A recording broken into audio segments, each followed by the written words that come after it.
આજની વાર્તા હંમેશા પ્રશંસા પચાવવી એ સૌથી અઘરું કામ છે. મિત્રો, દુનિયામાં પ્રશંસા પતતી નથી, અને પ્રશંસા ન પતતી હોય એ માત્ર સામાન્ય માણસની વાત નથી. મોટા મોટા સંતો કે મોટા મોટા રાજકારણીઓ કે મોટા મોટા બિઝનેસમેનો, કરોડોપતિઓ, એને પણ પતતી નથી. આ વાતને સમજાવવા માટે મારે એક સમુદ્રગુપ્ત નામના રાજાના રાજ્યના અનુસંધાનમાં વાત કરવી છે. તેના રાજ્યમાં બે ખૂબ જ નિષ્ણાંત, એક ત્રિકાળ જ્ઞાની અને બીજા એકદમ શિલ્પકળામાં નિષ્ણાંત, આ બે વ્યક્તિ એના રાજ્યમાં હતા. અને સમુદ્રગુપ્તને આ બંને માટે ખૂબ માન હતું. કોઈ એક વખતે ત્રિકાળ જ્ઞાની છે ને, એ ત્રિકાળ જ્ઞાનીને પેલા શિલ્પકાર પૂછે છે કે મારા પોતાના મૃત્યુનો સમય કયો, મને કહો. ત્યારે ત્રિકાળ જ્ઞાની કહે છે કે કોઈનું ભવિષ્ય હું કહેતો નથી, અને એમાંય કોઈના મૃત્યુ વિશે તો હું વાત કરતો જ નથી. અને આ રીતે વારંવાર પહેલો જે શિલ્પકાર છે ને એક જ વાત પૂછે રાખે કે મને મારા મૃત્યુ વિશે કહો. ત્યારે જે રાજા હતા ને સમુદ્રગુપ્ત, એ એમ કહે છે કે ભાઈ તમને વારંવાર કહે છે તો કહી દો નહીં કે.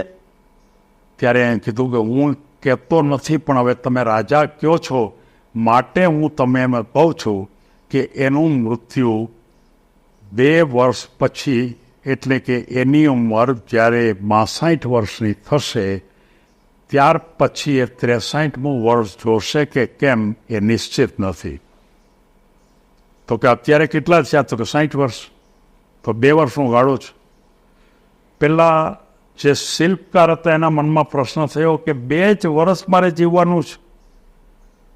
હું 2 વર્ષની અંદર હું મારા જેવા જ શિલ્પકળાના પૂતળા કે જે 8-10 બનાવી નાખું, અને જ્યારે ખરેખર મને યમદૂત લેવા આવે ત્યારે હું એ બધાની વચમાં આવી જઈશ, એટલે મને ઓળખી નહીં શકે કે આમાં સાચો શિલ્પકાર કોણ છે.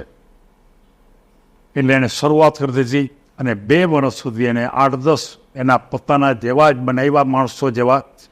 અને જ્યારે યમદૂત આવ્યા ત્યારે એ જોવે છે તો 8-10 જેટલા આ શિલ્પકાર હતા. હવે એને એમ થયું કે આમાં સાચું કોને લઈ જવું એ છે. યમદૂતને બહુ ચકાસણી કરી પણ મેળ ન ખાધો. એટલે પાછા જાય છે અને યમના રાજા છે એમને પૂછે છે કે ભાઈ હું લઈ નથી શક્યો, કારણ કે એને કેવી રીતે લઈ આવવું એ કે. ત્યારે એ યમના રાજા એમ કહે છે કે તમે ત્યાં જઈ અને માત્ર તેના શિલ્પના વખાણ કરો, કારણ કે એ શિલ્પની અંદર પૂતળા બનાવ્યા છે એની વચમાં એ કંઈક હશે, એટલે તમે એના વખાણ કરશો એટલે આપોઆપ એ બહાર આવશે. એટલે યમદૂત ત્યાં જાય છે, થોડીક વાર જોવે છે, પૂછે છે કે આમાં ખબર નથી પડતી કે ખરેખર સાચો આ શિલ્પકાર કોણ છે. પણ મારે તો એક વાત ચોક્કસ કહેવી છે કે આ જે શિલ્પકાર બનાવ્યો છે, કદાચ આ વિશ્વમાં આના જેવા ઉત્તમ પ્રકારનું શિલ્પ કોઈ કરી ન શકે. મેં જિંદગીમાં અનેક શિલ્પકારના જીવ લીધા છે, પણ આણે જે બતાવ્યું છે હું નિર્ણય કરી શકતો નથી કે ખરેખર આમાં સાચો શિલ્પકાર કોણ છે અને પૂતળું કોણ છે.